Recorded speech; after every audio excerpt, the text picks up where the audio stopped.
Alright, with that being said, let's go ahead and begin to taxi. So, if you're following along from the last video, I was doing a sunset flight.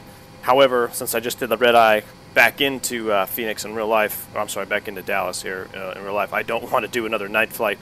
Kind of mess up my brain. I'm trying to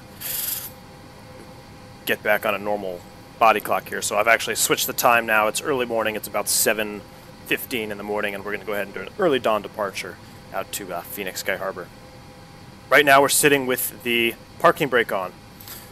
You can tell we've got the parking brake on not only if you look at the handle, but our brake accumulator gauge right here. When we have the parking brake on, we're using alternate braking.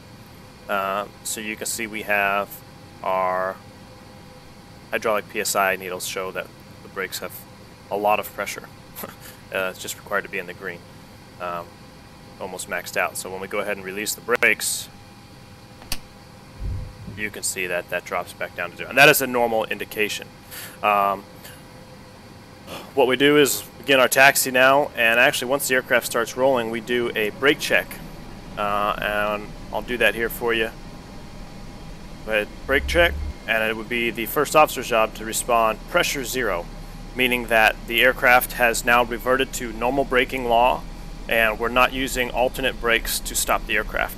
So that's one check that we always do right off the bat.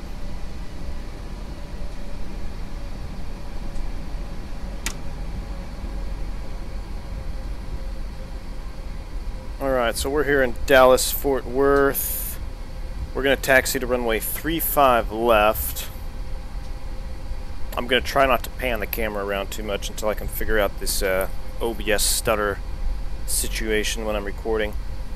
We're coming out, looks like spot 53 if you're following along on a 10-9 chart or any type of airport chart.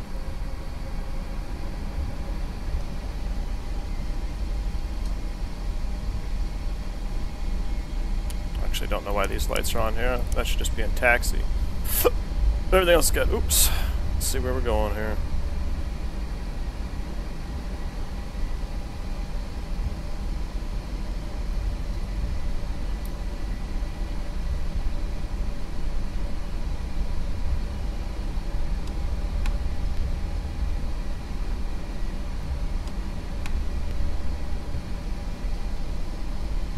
Alright, here's spot 53. We're going to just kind of make our own way. We'll probably just go Bravo and Lima.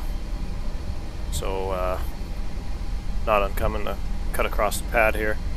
I am using payware scenery for Dallas Fort Worth. I think it's that FS Dream Team? That sounds like an FSX add-on. But one of the payware add-ons that I got from the Xplane store for DFW. It is quite heavy on frames, you might be able to tell. Although this aircraft, this Flight Factory Airbus, is pretty heavy on frames in general, so.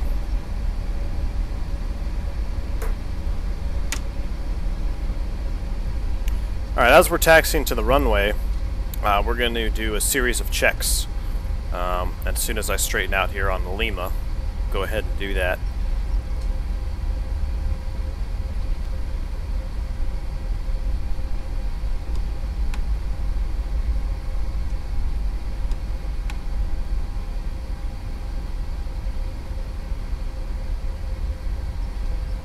Alright, so as we're taxiing, we're going to do a well, before we do that, we would actually do what's called a mini brief, a mini departure brief. And what that's going to do, it's going to make sure we have everything set up for our departure. So it would start out by reading, we're going to depart runway 35 left on the West Tex 2 departure, which actually is not shown here. So I don't know, I've noticed some inconsistencies with the McDo from the Flight Factor McDo to the real aircraft. I don't know if it's just a software version, maybe it's an older software model that they have. Now we're running some new software in the real Airbus, but it should say your departure right here. West Tex 2 departure, 35 left. Then I would say our gross weight in pounds for the US, so right now we're 67.9. Flaps config 1+F, that's flaps 1. takeoff, even though it says 1 plus F. That just means we have flaps 1, slats, and flaps. When you extend the flaps in flight, you're actually just going to get flaps 1, which is just slats, but on the ground it is 1 plus F. Fuel on board, 10.2. Then I would read the speeds off the glass. So 135, 143, and we're flexing to 50 degrees Celsius. So okay, mini brief's complete. Flight controls. So then we would execute a series of flight controls. Just pull full aft on the stick. Want to see we have full up, full down, neutral, full left, full right, neutral, and we would do the same with the rudders by pressing the little nose wheel disconnect button on the tiller itself, so we don't actually move the airplane around. One thing to note, it's kind of interesting to see. I'm just going to come to a stop here so I don't taxi off the taxiway. When the flaps are extended, the ailerons and elevators extend to a different degree than they would if the flaps were retracted. So right now you can see the flaps are extended to flaps 1. So when I go full deflection, when I go full deflection on the aileron, you notice it only deflects to the top of this box right here. And the same goes for this side. That is because the flaps are extended. Now, you can also see that we have 2 markings here. We have 2 single lines and then a box. This represents aileron droop. On the ground with the flaps extended, the ailerons actually droop down a little bit symmetrically, creating a little bit more lift on our wing. So if the flaps are extended, these diamonds should be actually right here in between those 2 lines. And when you would move the flight controls, move it again, you would get more extension. Alright, your indicator would be all the way to the top of the graph.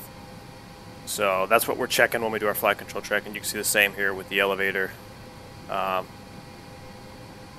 Its deflection. Making sure our roll spoilers and ground spoilers work. The outboard 3 spoilers are roll spoilers. The inboards are ground spoilers. And I believe might be 3, 4, and 5. I gotta review that, but we're just checking for normal operation, essentially.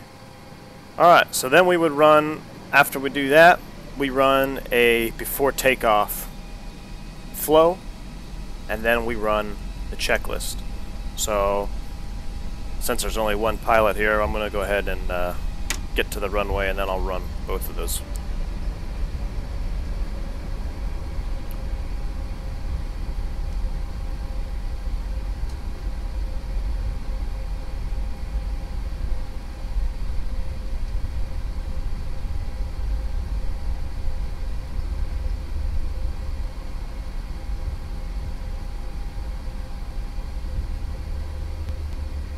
Alright, 3-5 left, Echo Romeo. I'm going to go ahead and brake set, verify with your pressure, and then taxi light comes off. So now we can relax. We're sitting here ready to go.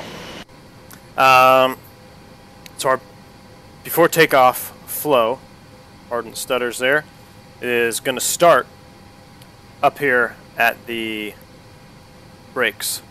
So we go auto brake max, takeoff config check. Now in the real aircraft, oh, it seems we're doing it right. That's we got all green. So takeoff config check, radar, PWS. We would turn this on right now. This is not simulated.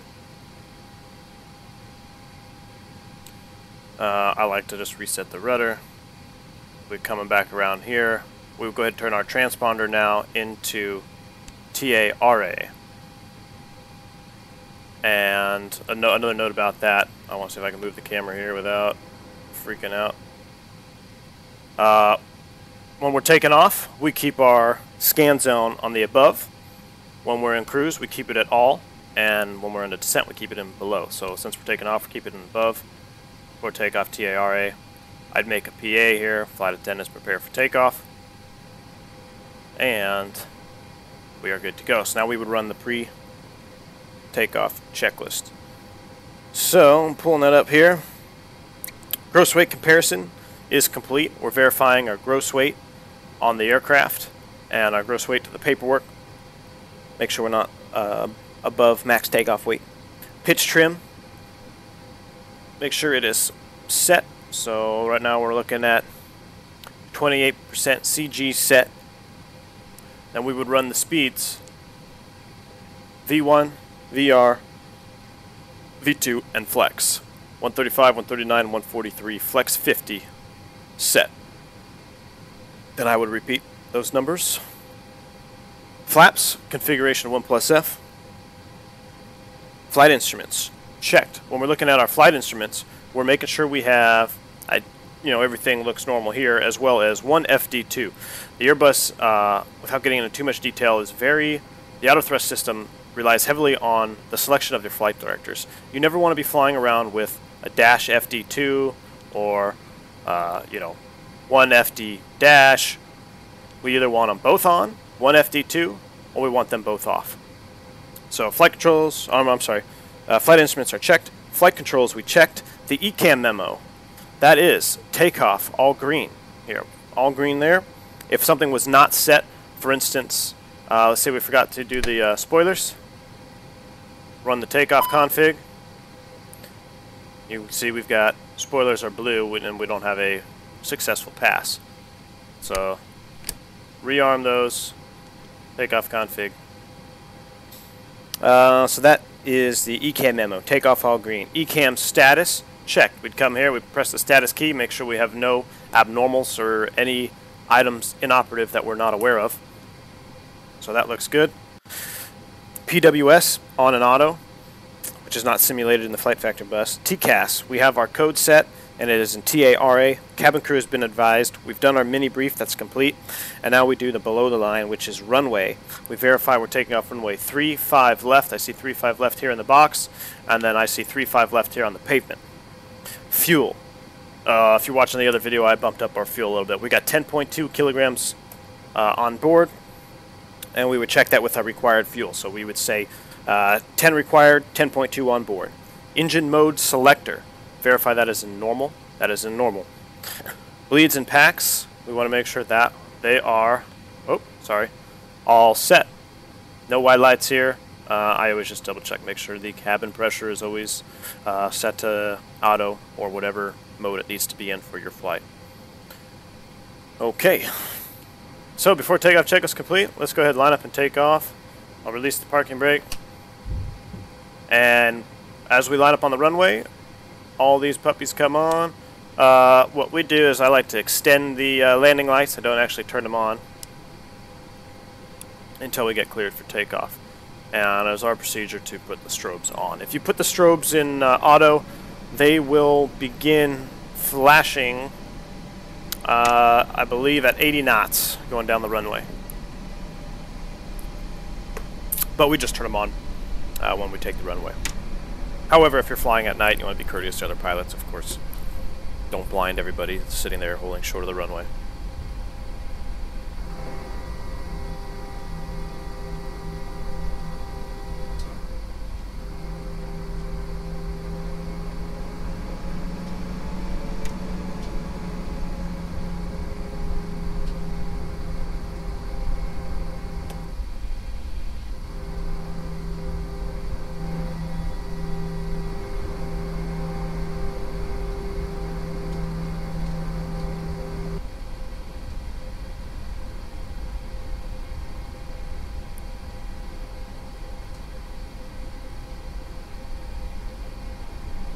Overshot that turn a little bit. Oh, we'll simulate Flight Factor 320. You're cleared for takeoff. RNAV to G-Vine. So, Flight Factor 320, 35 left, clear for takeoff. RNAV to G-Vine. And one quick note here before we take off. Since we are doing a flex takeoff, we put in flex number there, and we're running flex performance. When we increase the thrust levers, we are only going to bring them up to the flex D10. See if I can move the camera here without killing everybody's eyes. So we have 3 D10s: climb, flex, and toga. Obviously, we're doing a flex takeoff, so we're going to bring the thrust levers to flex. If we were doing a no flex, we would go to toga. The auto thrust range in the Airbus is active between 0 and the climb D10. So when you take off and you're in flex, and you're wondering why you keep accelerating and accelerating, that's because your thrust levers have not been brought back to the climb detent and your auto thrust is not active. So you'll see a flashing annunciator on the FMA saying climb thrust or reduce thrust, whatever it says up here, depending on which aircraft you're in. But that's telling you, put it in the climb detent, activate your auto thrust. That way you don't have to worry about controlling the speed. The computer's going to take care of it for you. So, with that said, let's go ahead and do it. We'll take off here. We spool it up to 50%. Let the engine stabilize. And once they're stabilized, you don't want to walk these engines up. Just go ahead and put them right into the flex detent. So we've got man flex, 50, SRS, runway, auto thrust is blue. Anything blue here means that it is armed. So nav is armed, climb is armed, and the auto thrust is armed. As we're rolling down the runway, we approach 80 knots. Thrust set, checked. We want to verify that everything is looking normal here.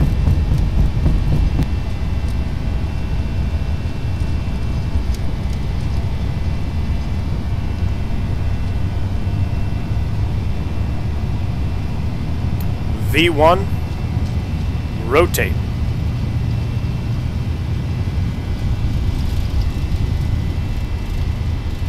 It's a little aggressive on the rotation there. Go right up into the command bars, right about 18 degrees. Should be good. Now, as we're pitching up here, the aircraft is in a blending mode, so you don't have your fly-by-wire. You're in SRS, which is basically direct stick deflection to THS deflection. Kind of in a direct control until that blends out and we are in full fly-by-wire mode, which you can see we are clearly now. Hands off the stick, I'm pitching up just slightly below the command bars there. But since that's a little hard to read, I'm just going to leave that PFD enlarged for us. That's the inner marker. I should turn that off. I apologize. Well, we don't need that. We don't need to be listening to that.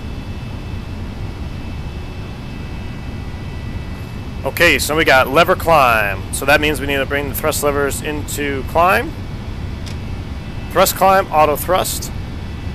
And we're pitching down to accelerate now, and we're flying the departure. But you know what's really funny? Positive rate gear up. Really helps retract the landing gear when you take off, by the way.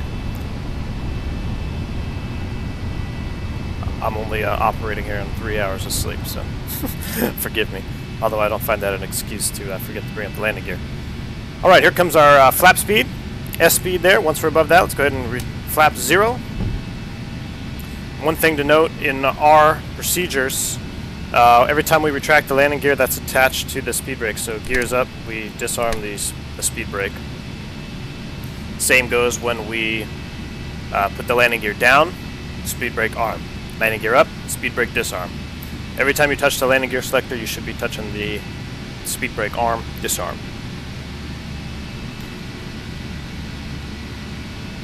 Alright, so we've got a 240 knot restriction coming up here on the departure. You can see that I haven't even touched the thrust levers. I'm in climb, I have auto thrust active. Airbus is just doing everything for me here. You know, at this point you could turn on the autopilot. I tend to hand fly the departures, especially if they have a few turns in them. Got to keep some flying skill. Can't just be button pusher up here all the time, even though that's what we do the majority of the time. You can see the fly-by-wire modeling is actually pretty well done here as I come to about 30 degrees of bank, and I've let off the stick. It's holding the bank angle right there at 30 degrees. A little bit of adjustment here.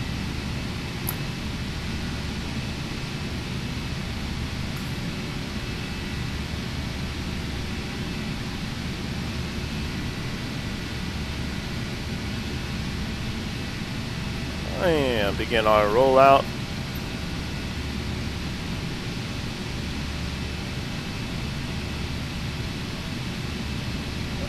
This is close enough. We'll go ahead and activate the autopilot. Autopilot 1 selected.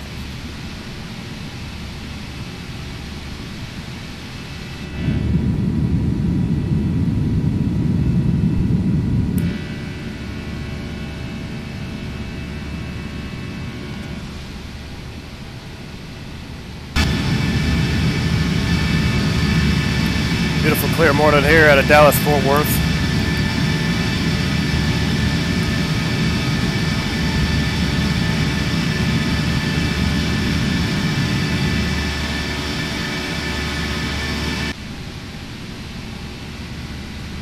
Instead of zooming in and out, I'm just going to try to use these pop-ups here. Might be easier on the eyes. Alright, we're approaching 10,000 feet. Speed alt star. So every time an enunciator or enunciation becomes boxed or there's a change, we want to verbally announce it. So right now the aircraft is leveling at 10,000 feet, 250 knots. You see the thrust levers are coming back. Sorry, not the thrust levers. The thrust levers remain constant, obviously. Oh, let's say, you know, flight factor at 320, climb fly level 360 was our climb altitude, so I'll go ahead and do that. And we'll mash it in. You can see when I move that altitude selector knob, I tripped the aircraft into vertical speed mode. That is because the airplane was not, it did not capture 10,000 feet yet. It was in capture mode, but it had not captured it. And as soon as I adjusted the altitude, we get what's called the triple chirp. You heard that? Dit, dit, dit. That means the aircraft has reverted to a basic mode, vertical speed. So anytime you hear that and you didn't do anything, you want to make sure you check your FMA and you're not entering a mode that you perhaps maybe put the aircraft into unintentionally. I know sometimes, excuse me, coming down on an arrival with a lot of restrictions, I don't know why it happens, it just happens sometimes. The Airbus will either get slightly confused or behind, or there's a glitch, and what can happen is when it's following the vertical deviation and you touch absolutely nothing, it may trip into a vertical speed mode and you will miss an altitude constraint. So anytime you hear that doot, doot, doot, you want to make sure it is something that you have done or that you're aware, so you don't go blowing through altitude restrictions. Now, I haven't had that happen in the flight factor bus. It may just be something, you know, with conflicting data or some sort of gremlins in the real Airbus, but for the most part it does a fantastic job. As you can see, we're through 10,000 feet, so what we do out of 10,000, we go ahead and turn off our exterior taxi and takeoff lights, and we'll go ahead and kill the wing lights. So typically in any given day when we're above 10,000 feet, we just have the nav light on, the beacon, and the strobe. These landing lights here, when they're extended and you start accelerating above 250 knots, you can really feel it. You can feel it. So we call them the mini speed brakes. Sometimes we use them, you know, a couple knots so you help slow you down if you're trying to make a constraint or something coming out of 10,000 feet. And I believe, if I'm not mistaken, if there's any 777 drivers out there, their landing lights actually have a published speed. When you extend the landing lights, I think it's a 5 knot, you can expect a 5 knot decrease or a 5 knot increase if you track them. That's something I heard through the rumor mill. I don't know if it's actually true, but I see how it is true. I just don't know if it's published or not. Alright, well, we're climbing out. Also through 10,000 feet, what we like to do is if there's no more restrictions on our departure, we'll go ahead and put this into airport mode. Whoa! So, significant amount of airports in this. On our aircraft, we have all these airports are filtered out to only fields that we can land on, you know, depending on runway length and width and all that. So we have much fewer airports when we select the airport key. So to declutter that, I'm just going to go ahead and leave it into constraint mode so we don't have to stare at all that. Also, once we're out of 10,000 feet, we go into our rad nav and we clear this out, anything that we hard tune. So now we're just, aircraft is auto tuning. And what we do in the secondary is, if you recall, when we had our approach for emergency engine out procedure back into the departure airport, what we do now, since we don't need that, is we just go ahead and copy the active. That means if, you know, we made a mistake in our flight plan, or maybe I don't know, something happens to our primary, we can just go ahead and we've got a backup in our secondary. So now our secondary flight plan is exactly as our first flight plan, and we are good to go.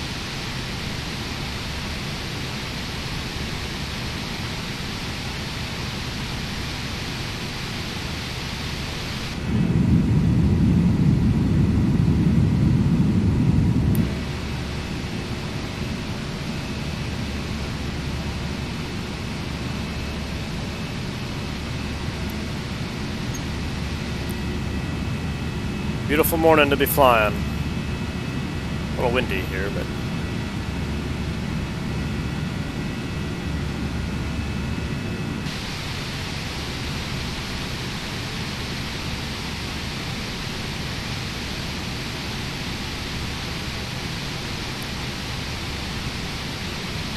And of course, you know, I forgot to do an after takeoff checklist. It's done silently by the pilot monitoring. We don't actually do it out loud, but we want to verify the gear is up, flaps retracted, leads and packs are set, and the APU is off. So typically,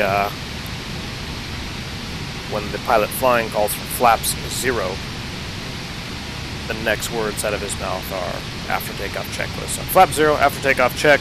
Pilot monitoring does it silently. As we climb up through our transition altitude, which will vary throughout the world depending on where you're flying. Here in the States, it's 18,000 feet. We'll go ahead and pull for standard. And since we were at 2992 pressure, it didn't really change much. Pull for standard. And what we would do here is we go ahead and turn the loudspeaker on, and we would take our headsets off and use the hand mics. So that's going to do it for now. I'll cut this video up, and then I'll get to cruise descent here on the next coming video. Thanks for watching, guys. Catch you on the next one.